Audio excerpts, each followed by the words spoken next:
অবশেষে যুদ্ধ থামাতে প্রধান মধ্যস্থতাকারীর ভূমিকা নিতে যাচ্ছেন ডোনাল্ড ট্রাম্প। ইসরায়েলের প্রেসিডেন্ট আইজ্যাক হারজগ যখন ট্রাম্পকে জয়ী হওয়ার অভিনন্দন জানাতে ফোন করেছিলেন, ঠিক তখনই ট্রাম্পকে বলেছিলেন যে 101 জন জিম্মির মুক্তির বিষয়টি একটি গুরুত্বপূর্ণ ইস্যু।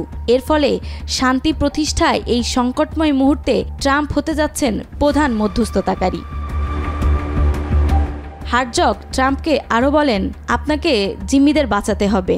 জবাবে ট্রাম্প বলেছিলেন, সম্ভাব্য কোনো জিম্মি আর বেঁচে নেই। হারজগ তখন জানান যে ইসরায়েলি গোয়েন্দা সংস্থার সদস্যরা ধারণা করছে জিম্মিদের অর্ধেক এখনও বেঁচে আছে। হারজগের এই কথায় বিস্ময় প্রকাশ করেন ট্রাম্প।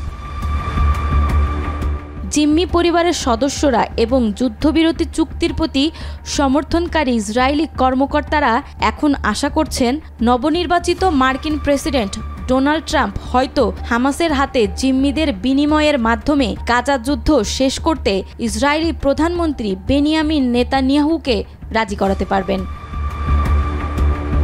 গত 11 নভেম্বর হোয়াইট হাউসে প্রেসিডেন্ট জো বাইডেনের সঙ্গে সাক্ষাৎ করেন হারজগ।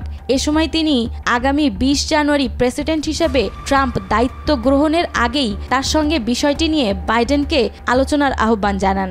আহ্বানের 2 দিন পর ওভাল অফিসে ট্রাম্পের সঙ্গে এক বৈঠকে বাইডেন জিম্মিদের বিষয়টি উত্থাপন করেন এবং প্রস্তাব করেন যে যুদ্ধবিরতি চুক্তির বিষয়ে তারা একসঙ্গে কাজ করতে চান।